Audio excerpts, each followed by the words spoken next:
No tengo ventana donde colgar los calzoncillos. Fantástico. Me ha encantado varias cosas de lo que comentaba Sagar, pero entre las cosas que más me han llamado la atención es esta generación de gente de 30 años que las editoriales piensan que no les interesa nada el mundo del libro, que trabajan todo el tiempo en tecnología, y me ha encantado estos días ver cómo efectivamente Sagar trabaja con cuadernos, necesita esa manera, esa relación todavía con el papel, con la acuarela, y cómo gente de su generación sí estaría dispuesta, sin ningún problema, a pagar más por un libro bien editado, por un libro que llevara algo más que ese contenido que se puede conseguir gratis en internet, si no he entendido mal. Sí, tal cual. Pues, no, por favor. No, que pensaba que era la pregunta y digo, vale, ya la he contestado, ¿no? Antes. Sí. Bueno, seguimos mientras presento a Julio Villanueva. ¿Me perdonas un segundo? Mientras podemos ir viendo, sí, claro. Aprovecho, ya que estábamos, Jesús ha comentado que me he pasado todos estos días dibujando, me gustaría pasaros los cuadernos y que los vayáis viendo mientras vamos hablando. Y por supuesto que vuelvan. Pero os va a vigilar, ¿eh? Está la cosa muy vigilada. Bueno, les presento a continuación a Julio Villanueva Chang. Llega desde Perú, aunque en realidad nunca se sabe exactamente de dónde llega Julio Villanueva y a dónde sobre todo se dirige. Viajero infatigable, hombre inquieto y de infinitas curiosidades, participa en decenas de congresos, seminarios y cursos a lo largo y ancho de toda Hispanoamérica y Europa. Es director y fundador de la revista Etiqueta Negra, esta que tengo en la mano. Ahora vamos a ver otro ejemplar. Es una revista, iba a decir de culto. Hay gente que conoce, lee, frecuenta la revista de Chang y gente que no. Y quien frecuenta la revista de Chang mira con cierto escepticismo a quienes no lo hacen.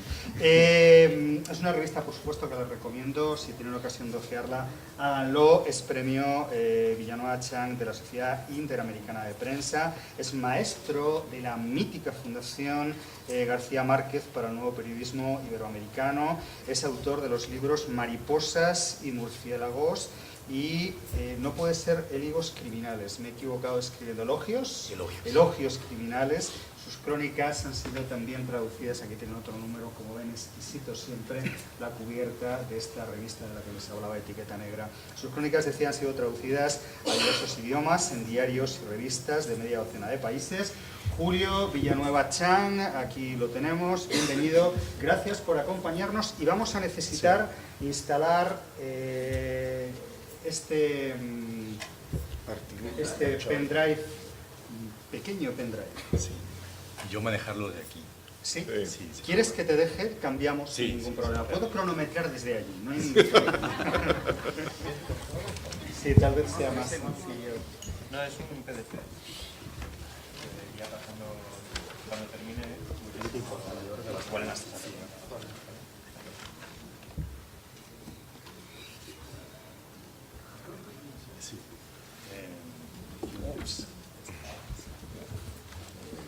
Sí, va muy bien todo esto. Voy a ponerme en serio con esto. Una sorpresa el tiempo. Sí.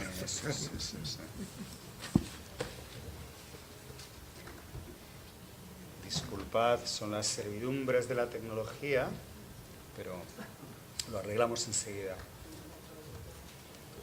Hay que ver las cosas siempre impensables que pedimos. Tengo un amigo que llama a la gente que se encarga de la parte técnica, los llama hombres eléctricos. Es un señor mayor. ¿Hay algún hombre eléctrico por aquí que pueda auxiliarnos en...? Y digo que a veces son complicadas las cosas que pedimos, pero está arreglado, de modo que le dejamos a Julio Villanueva Chang. Adelante. Hola, gracias por venir. Es difícil estar sentado en lugar de Jesús Machamalo. Es difícil además entender la intimidad a la que ha llegado al conocer los calzoncillos de Sagar Funes. Es lo que más dudaré y me intrigaré cuando vuelva a Perú, no saber cómo llegó a saber del estado de los calzoncillos. No hace falta que esperes a irte a Perú, ¿eh? Bueno, les voy a empezar diciéndoles la verdad. Lo último que dramáticamente nos une a ustedes y a mí, a Panamá y a Perú, es que no vamos a ir al Mundial, ¿no? La diferencia es que nosotros lo supimos desde hace un año y ustedes lo supieron la semana pasada en 5 dramáticos minutos que nadie entendió, ¿no? Viva México, dicen por ahí, ¿no? You're welcome, México, ¿no? Sí. Edito una revista que se llama Etiqueta Negra y que no tiene nada que ver fatalmente con el whisky. Y creo que fue el santo que protege a Panamá. Una furia. Y, ¿no? Un huracán que se viene por lo que acabo de decir. Pido disculpas. Es una revista de crónicas, de perfiles y de ensayos. No es una revista de cuentos ni de novelas. Es una revista que apuesta por lo que se llama crónica, lo que se llama sin ficción. Y mi trabajo es desesperado. Mi trabajo es buscar desesperadamente que alguien entienda algo si tiene la oportunidad de tener la revista en sus manos.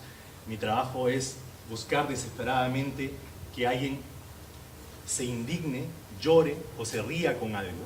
Y en última instancia mi trabajo es buscar desesperadamente que alguien recuerde algo al abrir la revista. Yo creo que la última tecnología sigue siendo la curiosidad. Es decir, todo lo que ahora gobierna nuestra vida, lo que antes era virtual y ahora es lo real, lo que domina nuestra vida, está... ¿Es algo que hagamos aquí en la mesa? ¿Es algo que podemos evitar? ¿Es Chang? No, digo por... Es verdaderamente aterrador el sonido. Tal vez estemos haciendo algo que no deberíamos hacer. Yo creo que es sentarte haberme sentado en tu lugar. Ha habido un cruce cosmogónico al sentarse Chang Sí. en lugar del moderador. Parece que está arreglado. Si hay algún problema, yo creo que es un problema con el acople del sonido. Sí. Habrá un momento, si hay problema con el... A lo mejor quieren grabarlo. Proponía que si no, que trabajemos con los micrófonos un poco más bajos, podemos proyectar un poco más la voz. Ajá. Ok. Este señor está en el Museo del Louvre, en París, y tiene una forma de mirar un cuadro, tiene una forma muy cercana de mirar un cuadro. Y yo creo que lo que hemos hecho y lo que estamos haciendo todos desde hace algunos años es buscar cómo la gente le presta atención a las cosas y cómo la gente olvida y recuerda lo que se le aparece en su vida, en su experiencia. En las elecciones mexicanas de hace unos años, en un momento apareció esa señorita entregando unas balotas de preguntas a los candidatos que debatían sobre el futuro de México, y en ese momento el Twitter empezó a tener un comportamiento sobre la mentalidad de los mexicanos. En ese momento ya no importó el futuro de México, sino que importó el Twitter, y tomo la licencia de las palabrotas. En el Twitter la pregunta era: ¿y a qué hora regresa la tetona? ¿No? Y se acabó el futuro de México, el debate sobre México. Y lo que tenemos que empezar por admitir es que todo lo que presuntamente inteligente que hagamos para organizar el recuerdo de la gente, para anticiparnos a cómo queremos que la gente recuerde lo que leemos, publicamos, va a estar supeditado al accidente, al gobierno del accidente, al gobierno del instinto, al gobierno de lo que a veces va en contra de nuestra voluntad, de nuestra educación y de todo lo que hemos hecho para respetar a alguien y respetarnos a nosotros mismos, ¿no? Entonces yo creo que, por ejemplo, había un grupo en Alemania que hace películas pornos caseras para lo que recauda, lo vende esas películas caseras, y lo que recauda lo dona a entidades, ONGs medioambientalistas en la selva que compran parcelas en la Amazonía para que sean intocables, ¿no? Y salvar el medio ambiente, ¿no? Y nosotros hicimos un texto que se llamaba así: follemos como animalitos para proteger la selva virgen, ¿no? ¿Y sirve el porno ecológico para limpiar el mundo o es solo un modo de lavarnos la conciencia? Entonces me parece que el porno, que a veces se parece bastante a la política de nuestros gobernantes, ¿no? El porno siempre va a tener un público, ¿no? La revista casi nunca publica temas que tienen que ver con el sexo, y en esta portada, que la subimos al Facebook de la revista, tuvimos 101,000 visitantes. Estoy seguro que solamente leyeron el texto 7 personas, ¿no? Pero en el gobierno de cliqueo, en la desesperación del cliqueo, pasan esas cosas, ¿no? Voy a pasarles una serie de portadas propias, ajenas, de lo que yo creo que podemos hacer para que la gente nos preste atención y tratar de entender las cosas, ¿no? El sentido del humor es una de ellas, ¿no? Ese es el diario Crítica, que dirigía Jorge Lanata en un momento y que, bueno, ya no existe. Y cuando salió el nuevo índice de inflación en Argentina, oficial el 1,1%, obviamente publicó estas portadas de ciudadanos argentinos que no se la creían, ¿no? Y solo recordamos uno o dos detalles de una historia, y más que memoria y entendimiento, fatalmente, lo que más producimos después de publicar tanto es olvido e indiferencia. O sea, gran parte de nuestro trabajo contra lo que queremos, contra lo que estamos aquí, es producir olvido e indiferencia, ¿no? El gran trabajo de la memoria es olvidar, ¿no? Esa es una portada de un diario alemán, Bild, que anunciaba la muerte de la caligrafía y le dedicó la primera plana manuscrita, ¿no? Esta manuscrita llama la atención y sin embargo tiene serios problemas de diseño que no me conviene discutir ahora, pero era una idea que llamó la atención, que hizo que la gente discuta, ¿no? Sobre cómo nosotros cada vez escribimos menos y cuando escribimos en una libreta ya no entendemos días después lo que acabamos de escribir, ¿no? Entonces vivimos en un momento en que ponemos en el Facebook links de cosas que no hemos leído. O sea, recomendamos a la gente cosas que no hemos leído. Y vivimos en un momento en que ya no podemos responder los emails ni siquiera, ¿no? Entonces, por ejemplo, diseñar una portada de John Jeremiah Sullivan, Pulp-Head, la editorial Compañía de las Letras hace la versión en portugués de este libro de este cronista estadounidense, y lo que hace es intervenir el diseño para que tú puedas raspar y ver en esas manchas que están ahí, es lo que uno raspa y descubre, y hacer más interactivo y lúdico esto. Pero estos son como intentos aparatosos, desesperados, ¿no? Y no es el intento esencial, ¿no? O la revista McSweeney, que hace una edición que viene en esta caja, y en esta caja uno abre y hay una cantidad de libros, ¿no? Y obviamente uno la va a guardar. Probablemente, como Sagar, no lea nada de lo que está ahí adentro porque está enamorado del objeto, ¿no? Y eso también me pasa a mí y le pasa a muchos de ustedes, ¿no? Somos una sociedad de hoarders, estamos acumulando cosas todo el tiempo que no podemos darnos cuenta qué cosas nos quieren decir, ¿no? Pero también podemos ser clásicos y simplemente que el valor de lo que elijamos sea una foto sencillamente extraordinaria sobre un libro sobre riesgo, ¿no? Una foto antigua, ¿no? O la pelea entre Apple y Google, hablando del sumo, busquemos a dos luchadores de sumo y tratamos de transmitir la rivalidad empresarial. Nosotros, cuando hacemos la revista, partimos del hecho de que a nadie le va a importar leerla. O sea, partimos de, no la resignación, sino de una evidencia de que realmente prestar atención a algo es una proeza, ¿no? Entonces, ¿qué hacemos para que el diseño y lo que publicamos en texto, ¿no?, produzca atención, calma, entendimiento, conmoción y memoria en última instancia? Esa es la búsqueda desesperada de la que hablaba hace un rato, ¿no? Esta es la portada del número 100 que tiene a Usain Bolt. Y bueno, hay textos de toda clase. Ven que es un uso discreto en blanco y negro de una fotografía silueteada, y todo demás es texto como si fuera un periódico viejo, ¿no? Esta portada fue elegida por un holandés que es editor de un gran portal de revistas, de cubiertas revistas, que se llama Cover Junkie, que les recomiendo. El tipo lo que hace es publicar en su Facebook de Cover Junkie las mejores portadas del mundo todos los días, ¿no? O una historia sobre el hombre más rico del mundo es un dibujo, o sea, apostando por la artesanía, por los ilustradores. Carlos Slim, un mecenas que usa calculadora, ¿puede el hombre más rico del mundo ser una buena persona? Entonces, apelar a las preguntas esenciales. Si tú no conoces a Slim, sí te puedes preguntar qué cosa significa ser una buena persona. Y en los textos debería debatirse eso. Y el diseño o puede ser una cortina de humo o puede ser una bomba de atención. Y en una revista hecha para leer, a propósito para leer, pues debería ser un diseño, una ilustración, una fotografía que potencie lo que queremos decir con el texto, ¿no? Es una revista hecha para leer.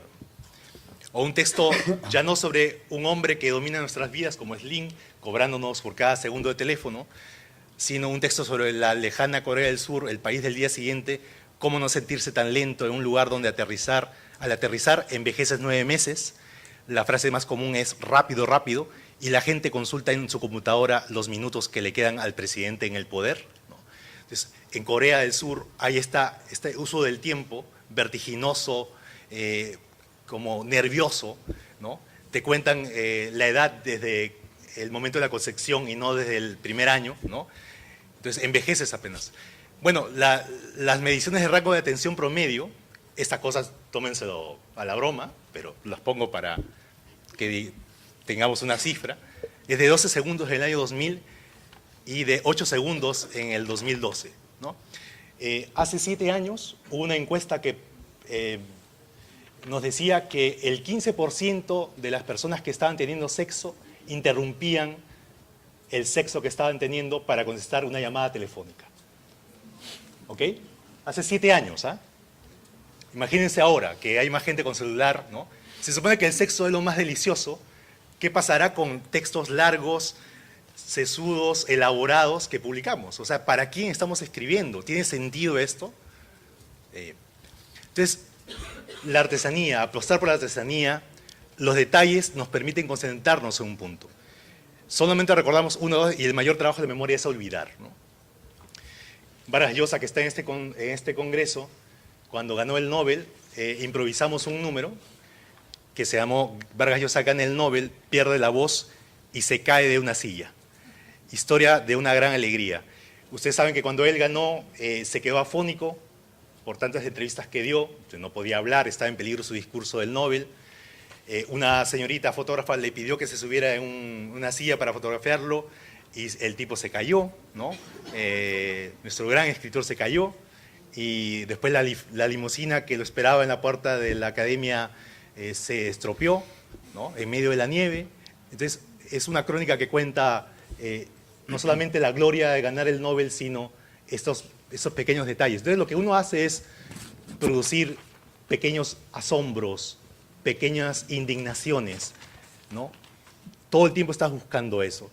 Una portada de Radar, el suplemento de página 12, que resuelve en forma extraordinaria la visita de 2 artistas ilustres a Buenos Aires, ¿no? Liza Minnelli y Alice Cooper, que tienen en común una forma, de cejas y de maquillaje que los une, ¿no? Y cómo esto es una prueba de que el buen diseño o el mal diseño no depende del dinero, ¿no? Depende de mirar alrededor qué cosa es lo que conecta con la gente.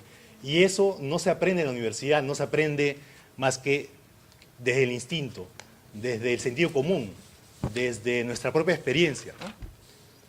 O esta portada de Esquire, ¿no? En la época de Vietnam, esto es del octubre de 1965, una grabación de un soldado, captado de un soldado, oh my God, ¿no?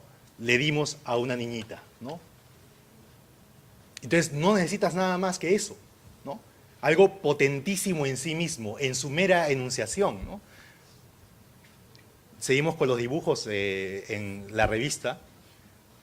Es el dibujo de una foto de un carnicero. ¿Por qué no publicamos la foto? Porque todo el mundo toma fotos y todo el mundo es un gran fotógrafo por algunos minutos durante una semana.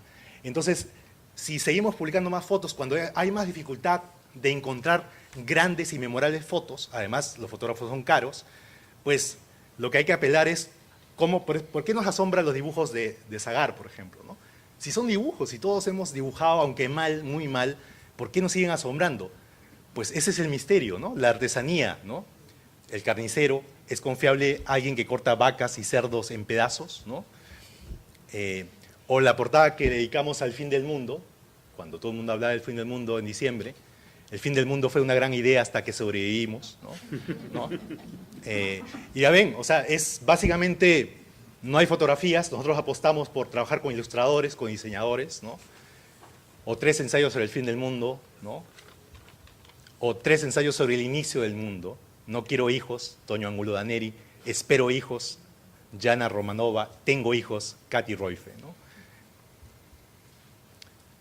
O una crónica, el detalle, esa es la otra cosa, el detalle.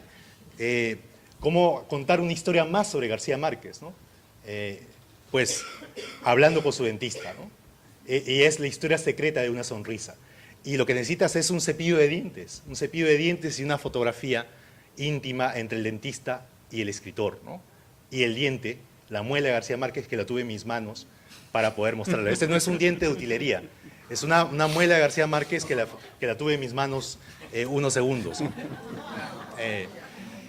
También, ¿cómo haces que, por ejemplo, el diseño y el texto te llamen la atención si escuchas un economista, un premio Nobel que se llama Joseph Stiglitz, ¿no? Que si yo les digo, a ver, salgan afuera y digan quién es el nombre del premio Nobel, ustedes van a decir Stiglitz, ¿no? ¿Cómo hacer para que te acuerdes de eso y para que leas cómo vive un economista que ha sido premio Nobel, ¿no? Pues la pregunta es, ¿podemos confiar el futuro del mundo a un hombre que llega tarde a todas partes? O sea, siempre con un detalle, ¿no? Cerrar el ángulo, primer plano en alguna experiencia compartida con eso. Y encontrar una foto de él, ¿no? Sencilla, es fea la foto, pero, bueno, decidimos eso. O en una portada de Olé, cuando hubo mucha... En Olé, este diario deportivo argentino, me parece que ganó Boca por la neblina, ¿no? Ya ven que todas esas palabras que están abajo sobran, ¿no? Con eso era suficiente. Me parece que ganó Boca, el partido terminó 1-0 con el equipo. Poner más palabras sobra, ¿no? Menos es más, ¿no? O un texto sobre el luchador libre mexicano que enseña al Che Guevara en el combate cuerpo a cuerpo cuando están exiliados en México antes de ir a Cuba a hacer la revolución, ¿no? O sea, fue preparado por un luchador libre que no usaba máscara, ¿no? Por eso la pregunta del texto es, ¿por qué olvidamos a un luchador sin máscara? ¿No? Nos acordamos de los que tienen máscara, pero no de los que no la tienen, ¿no? Miren cómo son cosas de sentido común que están a la vista. O en etiqueta verde, la hermena medioambiental de etiqueta negra, un número sobre animales, ¿no? Donde el posicionamiento está en el color, ¿no? En medio de un kiosco. En Perú, las revistas, los periódicos están todos en una cultura de kioscos, ¿no? En la calle, en los supermercados. Entonces tienes que hacer, como no tienes dinero, tienes que hacer el mejor marketing con el color, ¿no? Con algo que si tú lo llevas bajo el brazo por la calle, el auto va a frenar antes de atropellarte, ¿no?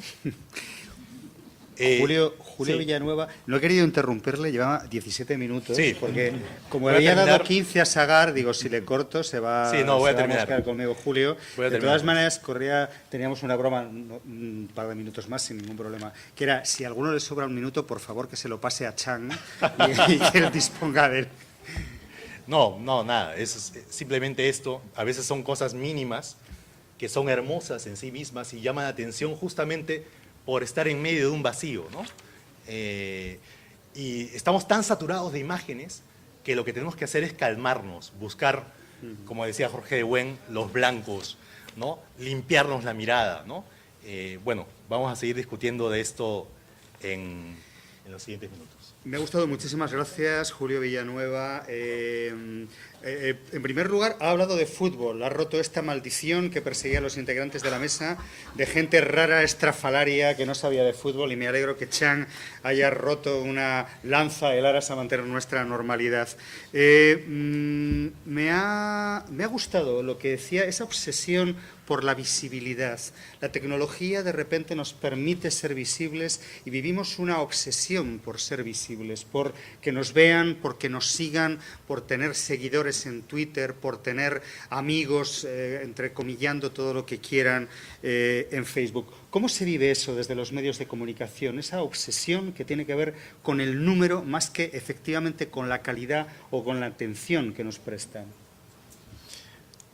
Pues yo creo que yo no soy una voz autorizada para hablar de cómo se vive, porque hace tiempo que no estoy en un periódico y lo que he hecho es básicamente renunciar a un periódico para poder hacer lo mío con un grupo de gente que en realidad en la redacción casi no hay ningún periodista y es una revista periodística, ¿no?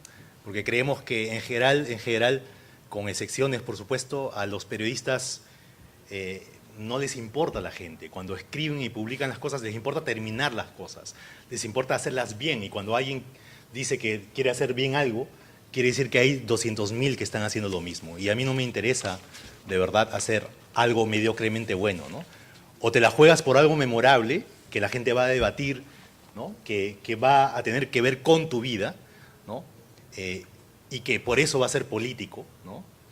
Y en ese sentido yo siento que no hay una superioridad moral entre temas más periodísticos o más importantes que otros, ¿no? Creo que el periodismo y a veces los diseñadores se han olvidado de la gente, se han olvidado de la pregunta original que les dije, ¿no? Cómo la gente, hay que estudiar cómo la gente recuerda y olvida las cosas, ¿no?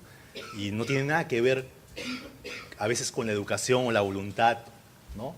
O la cultura visual que tenemos, ¿no? Es muy instintivo, un gobierno del accidente, ¿no? Entonces, el gobierno del accidente es una frase que absolutamente me ha encantado, creo que es verdad y es una buena manera de llamar a este mundo de azares que nos hace llevar el recuerdo hacia un lugar y no a otro. Les voy a presentar a Miguel Repiso. Necesito volver a la mesa, que es donde tengo. Gracias.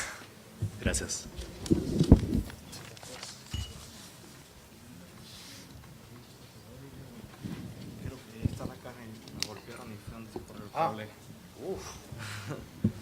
Parece ser que hay un lugar que no podemos rozar aquí abajo.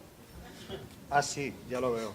Porque es lo que provocaba el cortocircuito que antes hemos escuchado.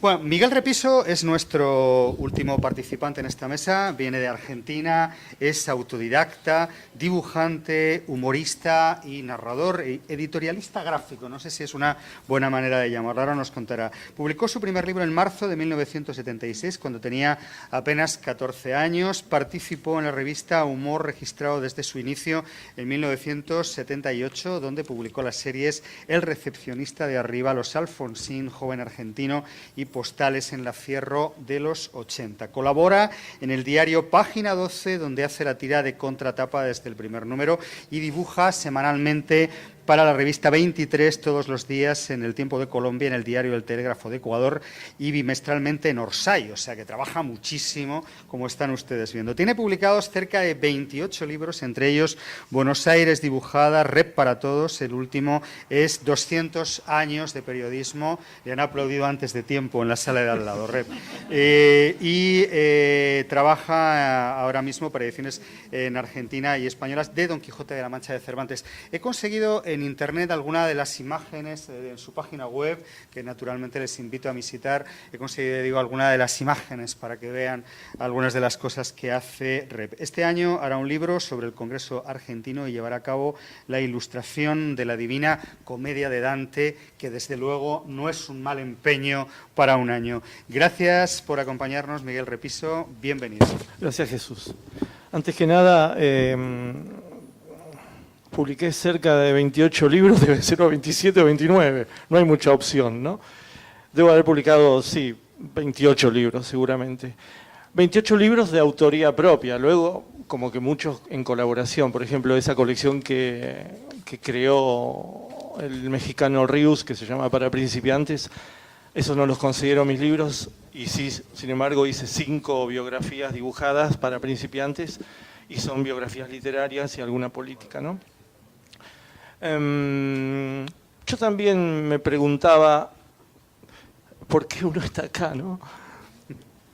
Y mirando a la gente, mirando a cada uno de ustedes, porque bueno, es lindo mirar, ¿no?, a cada uno de ustedes y dibujarlos en todo caso, yo creo que cada uno de nosotros somos libros, ¿no? Esta es una ocurrencia que me salvó. Me salió el paso hace poquito cuando me dieron, bueno, cuando hubo una reunión en la Cámara del Libro, y tuve que hablar de los libros y sobre todo de algo por lo cual me convocan, supongo, casi siempre, es que en el diario, Página 12, donde publico, hago una tira de vez en cuando que habla de la vida de los libros, ¿no? ¿Qué pasa con los libros cuando uno se va de casa y están todos apelmazados en la biblioteca o livianamente acompañados? ¿O qué pasa cuando uno apaga la luz, ¿no? Entonces, como yo siempre me imaginé que tienen vida y que dialogan, me parece que cada libro es un mundo y que tiene derecho a hablar con otros libros, ya que a nosotros nos hablan solamente cuando los abrimos, ¿no? Pero ¿qué pasa con ese consorcio de libros cuando no los vemos? O por ahí los vemos y tienen otro lenguaje, pero que hablan.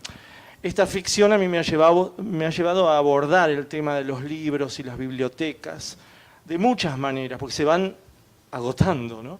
¿Qué pasa por ejemplo, qué pasa cuando aparece un libro nuevo en la biblioteca? ¿Qué pasa con los demás? ¿Cómo lo reciben? ¿Qué pasa cuando hay uno muy viejo?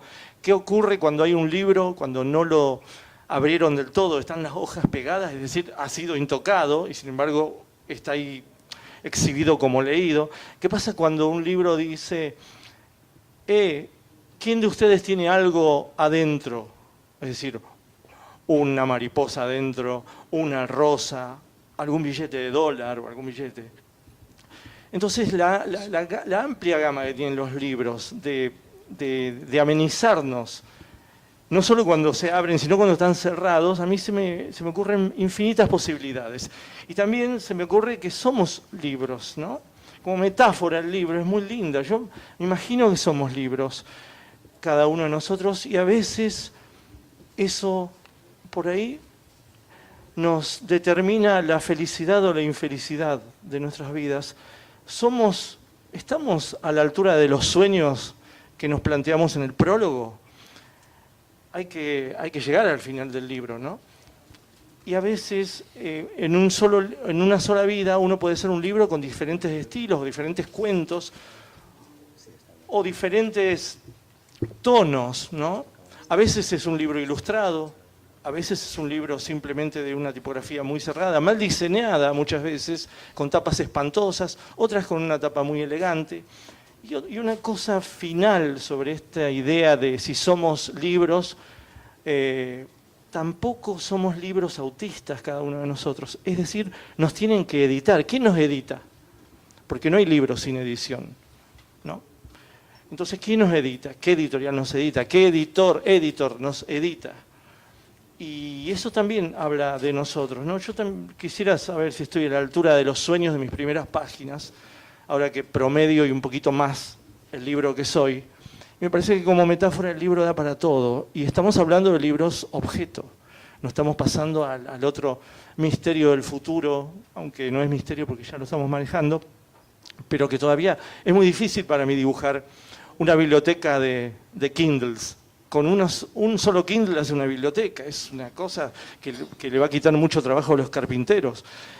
Y la verdad es que no es muy atractiva la idea de un Kindle como objeto. Me parece que los gráficos, la gente que trabajamos con imágenes, nos gustan mucho esas personitas que son los libros, ¿no? No por nada.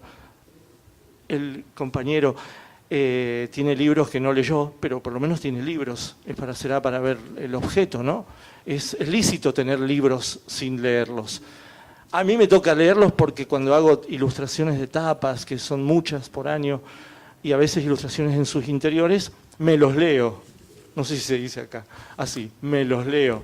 Me los leo a veces con placer y muchas veces con una obligación por entender el tema. Por ejemplo, me tocan muchos libros de ensayo, no de literatura, de ensayo. Y los ensayos lo que tienen es que muchas veces la imagen para sintetizar ese ensayo es re difícil, es muy... Digamos, si somos laboratorios, los dibujantes, los diseñadores, laboratorios de aquello que son palabras y transformarlo en una imagen, es muy difícil algunos ensayos porque son temas muy áridos, muy abstractos. Pero hay que leerlos y encontrarles la vuelta. Hay una historia que cuando nos pidieron que mandáramos una especie de resumen de que íbamos a hablar desde nuestros países, yo yo mandé, no sé, medio por sacarme también el mail de encima, ¿no? Porque es muy, para mí es muy difícil hablar de algo tan previamente. Sin embargo, es una idea que estoy orillando bastante, y que es que vivimos la era de la imagen, obviamente. En vez de la imaginación al poder... bueno, resumen de la ponencia, está bien. Vivimos la era de la imagen, que en vez de la imaginación al poder ha llegado la imagen al poder. Y la verdad es que quizás acá en Panamá no sea tan visible en las calles, pero sí en Buenos Aires lo es. Estamos llenos, atiborradísimos de imágenes en las calles, en todas partes. No solo por las publicidades, sino también por los ploteos, esta magia, este invento último de que cualquiera diseña y cualquiera plotea su propio diseño. Es decir, la hija del carnicero maneja el programa, hace, qué sé yo, escanea la foto de su bebé, el bebé lo une a una vaca y ya tiene imagen en la carnicería, ¿no? Y la carnicería se llama Aide como su hija. Esas cosas ocurren mucho y hay mucha mezcla de imágenes y de tantas imágenes creo que no vamos a ver ninguna. Hay tantas imágenes que no vamos a ver ninguna porque hay pocas que nos van a llegar, ¿no? Entonces creo que un antídoto para eso, y a eso excluyo absolutamente la etiqueta negra porque realmente ahí está tratada la imagen como uno desearía, ¿no? Imagen y contenido, una fuerza, digamos, fuertemente respetadas una de la otra, indivisibles, como deberían ser, ¿no? Cuando hay palabras. Es, bueno, recuperar, como en mi caso, que los dibujantes hablamos poco, porque tenemos poco vocabulario, ¿no? Dibujamos mucho, somos medio mudos, porque al principio no hablamos. Yo me acuerdo que las primeras mesas redondas, yo me quedaba así, así me quedaba. Y poco a poco fui como adentrándome por mi trabajo mismo, porque me fui preocupando por el vocabulario, por tener más vocabulario, por tener más palabras para decir cosas y no solo el dibujo. Creo que eso es una buena cosa, tener cada vez más palabras, cada vez más vocabulario, y de nuestra lengua, porque recién fui a un shopping de acá, un mall, como le dicen ustedes, y no entendía nada. Yo que no entiendo inglés, no entendía nada. ¿Cómo puede ser? No estamos en un congreso de la lengua en un país que habla español y digamos, Balboa hizo lo suyo. ¿Por qué tanto inglés, no? Si el español es tan hermoso, tan rico, yo no sé si hermoso, tan rico. Yo les digo, mi vida se está enriqueciendo en cuanto me agarro de una palabra más.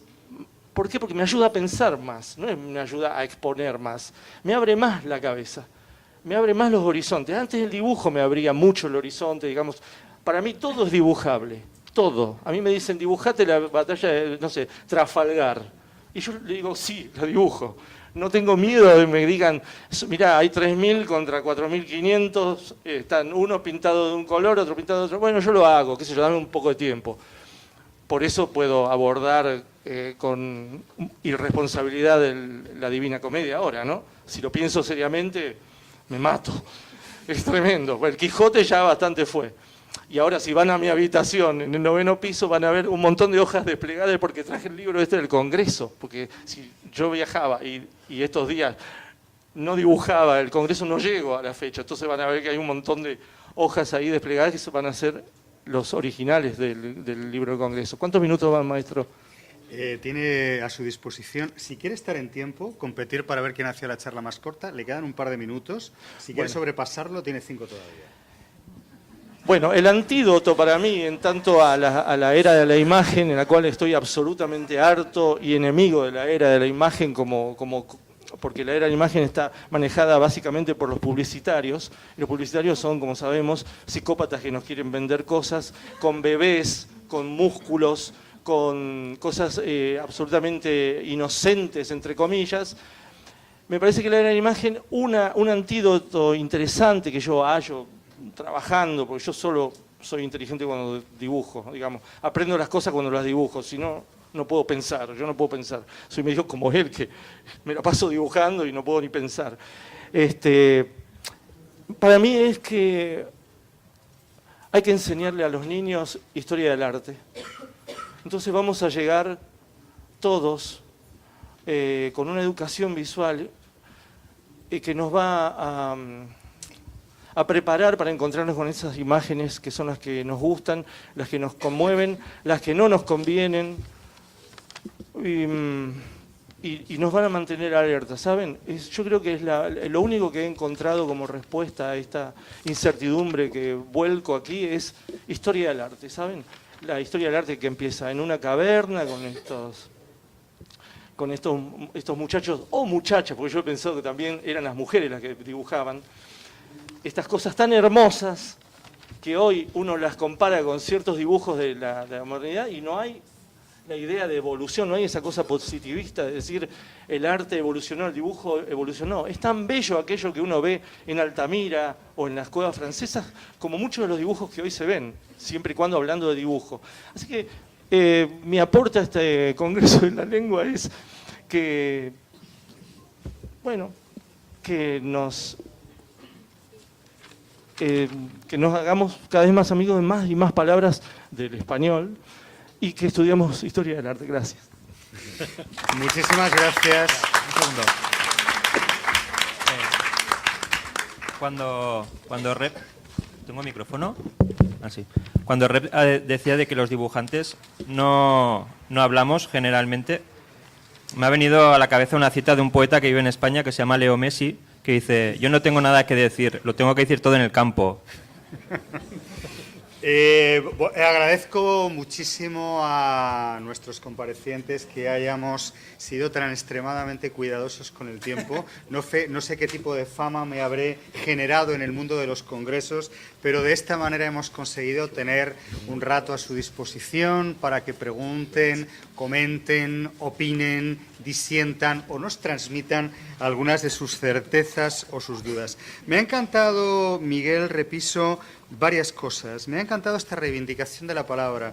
Cuando me llegó su resumen, el resumen de Rep a través de la organización, decía que, háganme caso, como resumen, decía: soy dibujante, pero creo que el antídoto contra todo este aluvión de imágenes al que a diario nos vemos sometidos es recuperar el valor de la palabra. Hay una frase preciosa de Víctor García de la Concha, han tenido ustedes ocasión de escucharles, el director de la Real Academia Española, que decía que igual que hay otros, del Instituto Cervantes, fue director de la Real Academia, ahora es director del Instituto Cervantes, decía que igual que hay otros animales que son capaces de comunicarse, si han visto algún reportaje de la National Geographic, habrán visto cómo las abejas hacen una serie de movimientos que les permiten indicar dónde están las flores, los rorcuales, los delfines hablan entre ellos. Decía que igual que otros animales se comunican entre ellos, que la palabra es un privilegio, es una propiedad exclusiva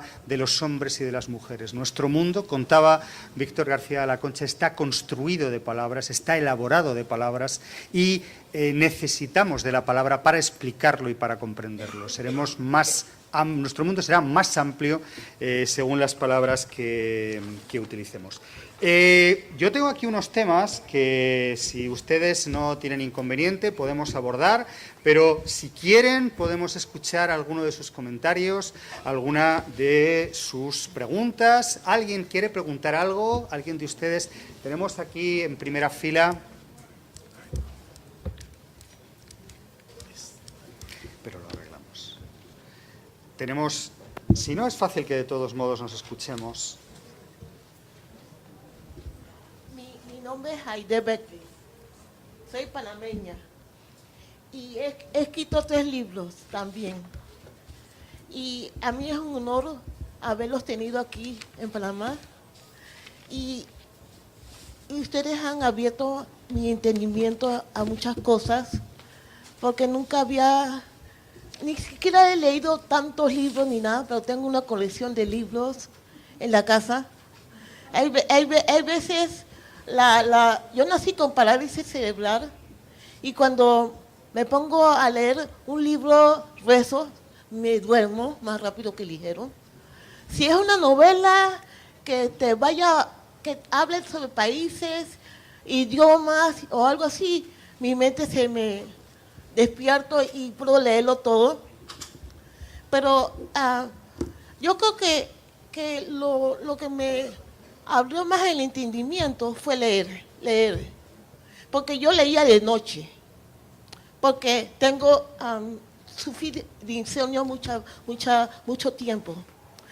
Pero les voy a decir que sigan adelante con todo lo que están haciendo, porque es un honor tenerlos aquí.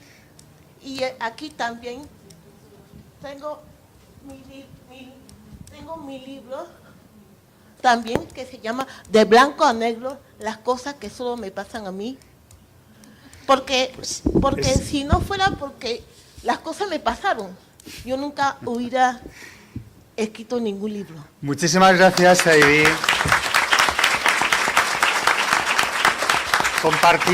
Compartimos el honor de haber estado aquí, les agradecemos mucho su cordialidad y la bienvenida que nos han dispensado y invito a los demás también, como nos pedía Heidi, que por favor sigan escribiendo si lo hacen y que por favor sigan leyendo si lo hacen. Hay una frase, por cierto, de Rep que se me ha olvidado comentar y que me parece que plantea algo de lo que venimos hablando a lo largo de esta hora y media. Decía que no es importante si no has leído los libros. Decía, si no has leído los libros, Agar, no te preocupes porque al fin y al cabo tienes los libros, mientras que si lees en un libro electrónico y no lo lees, no tienes absolutamente nada.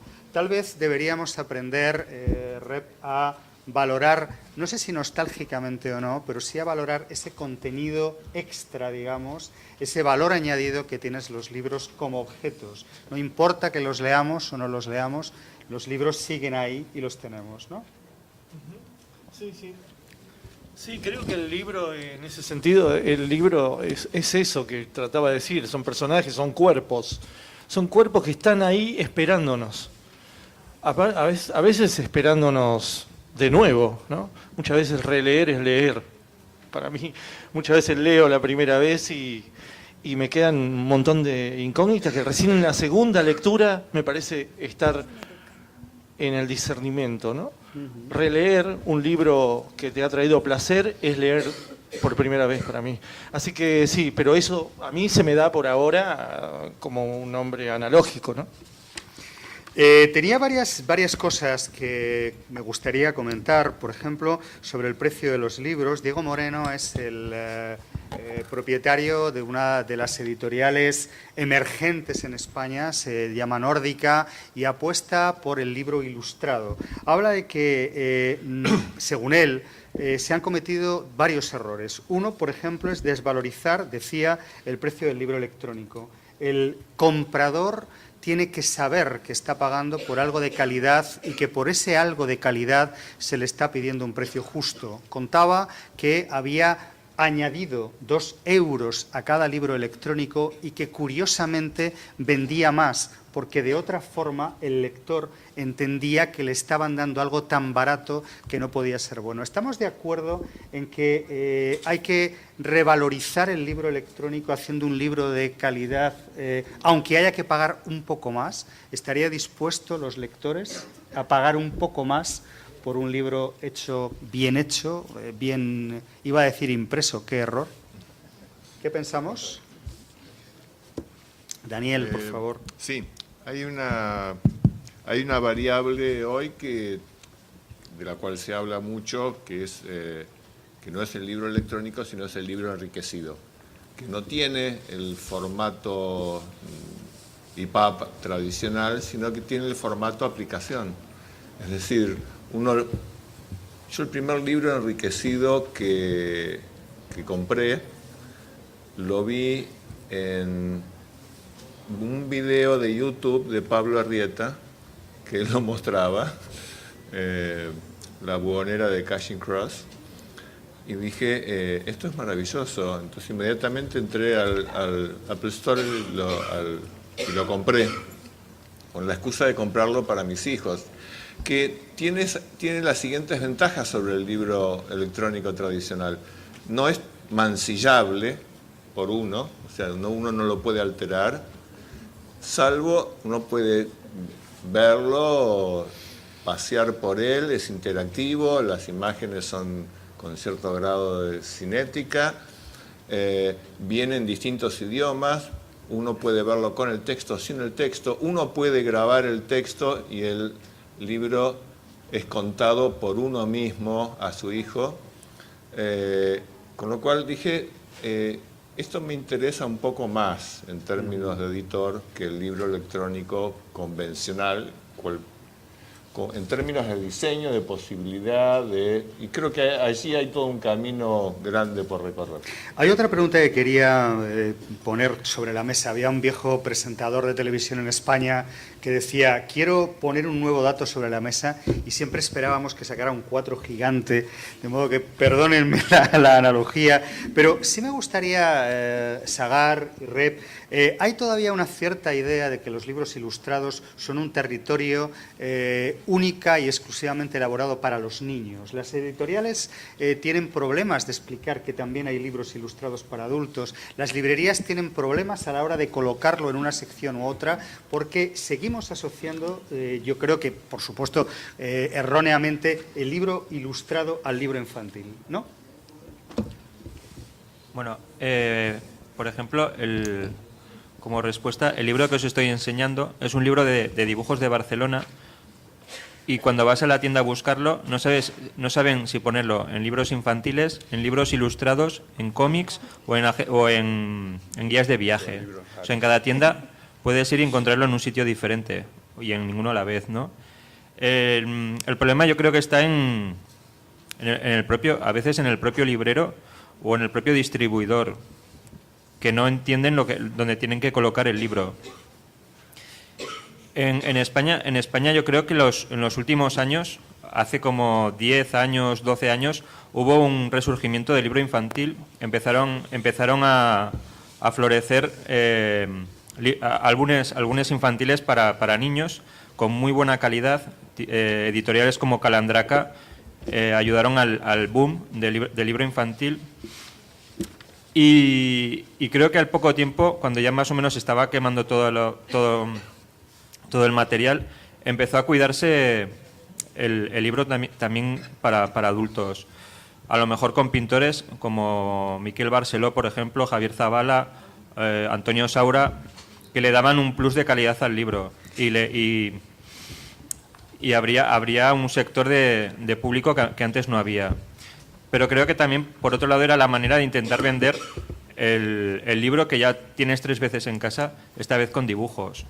Porque al final el mundo editorial, por lo menos en España, no deja de ser cíclico y están intentando vender una y otra vez el material que ya tienes. Hay 2 cosas que creo que se juegan en eso. Una es que el dibujo está en la infancia del hombre, y ya al estar en la infancia del hombre no nos quitamos nunca más la palabra de infancia. Siempre vamos a ser niños que jugamos, los dibujantes. La segunda es que los dibujantes mismos hemos sido responsables de ser esclavos de los textos y ser imbéciles al simplemente ilustrar algo sin poner una opinión o algo de nuestro propio pensamiento, ¿no? El dibujante ha sido siempre un esclavo. El ilustrador es un esclavo de los textos y le rinde pleitesía a lo que es, digamos, en los casos de los clásicos, ¿no? Cuando en realidad, bueno, a mí me pasó con esto del Quijote. He visto muchos dibujantes que han anulado, digamos, a partir de de que la academia dijeron estos son artistas y los otros son dibujantes, son ilustradores. Cuando en realidad me parece que el Quijote ha sido pésimamente ilustrado, precisamente por esos grandes dibujantes o pintores. ¿Por qué? Porque el Quijote es una novela de caballería, es una parodia de novela de caballería. Es decir, es grotesco, y sin embargo Gustave Doré lo dibujó igual que la Divina Comedia, que Gargantúa y Pantagruel, todo es un gran escenógrafo que cambia los personajitos. Pero nosotros tenemos que decir, Gustave Doré nos paraliza, ¿no?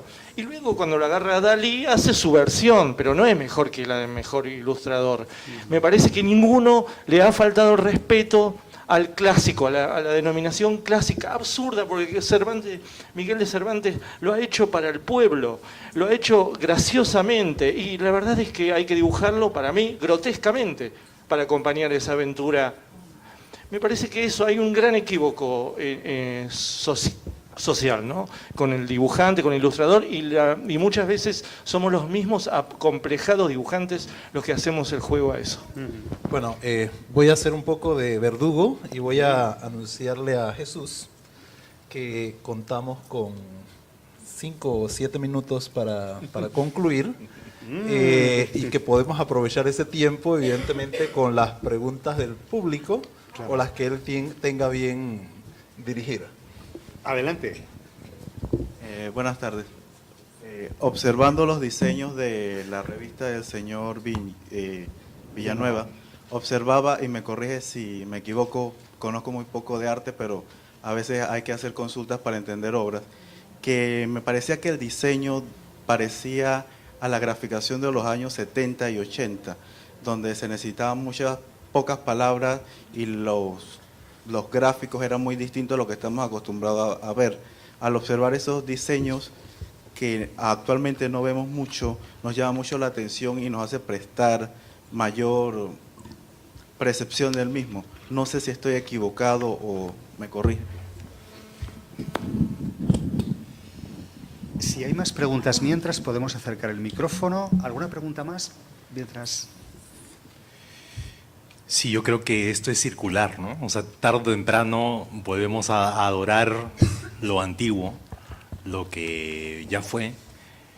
Digamos, yo por ejemplo estoy esperando el momento en que todos vamos a ponernos sombreros otra vez, pero a nadie se le ocurre hacerlo, o le da vergüenza, o cree que son cosas de los señores, ¿no?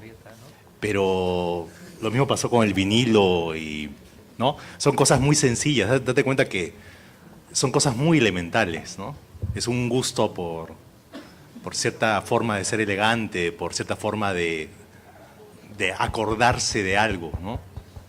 O sea, la forma en que opera nuestro cerebro, yo creo que necesitamos mucho más neurociencia ahora, leer neurociencia que, en mi caso, por ejemplo, como editor, ¿no?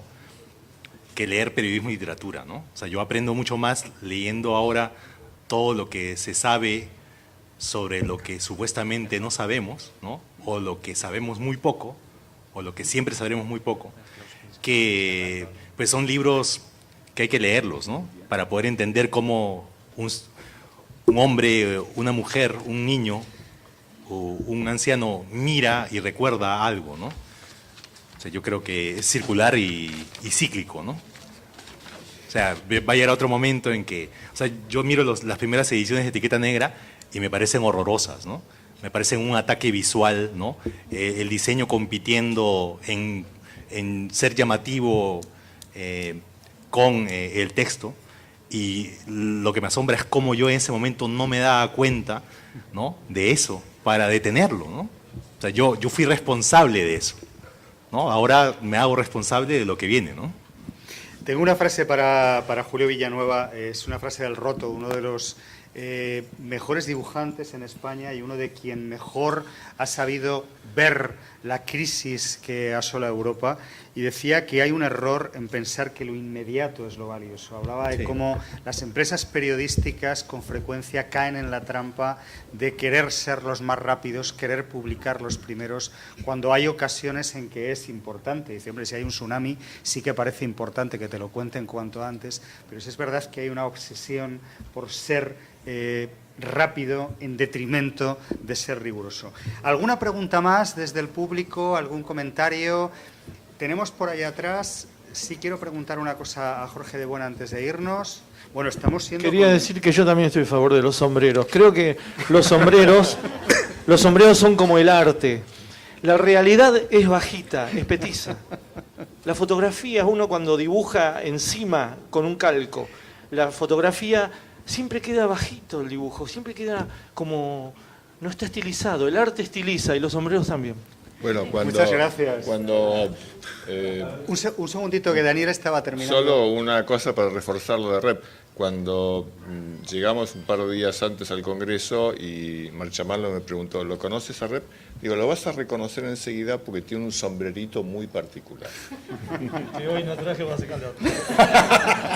Yo estoy también a favor de las gafas. Rodolfo tiene que ponerse unas gafas para no llamar la atención en esta mesa, porque está... Adelante, por favor. Sí, buenas tardes. Una pregunta según su experiencia. ¿qué es lo más sencillo que uno puede utilizar al hacer una portada? O sea, si es un elemento único o si es una combinación de dos o tres cosas. Tal vez Jorge de Buen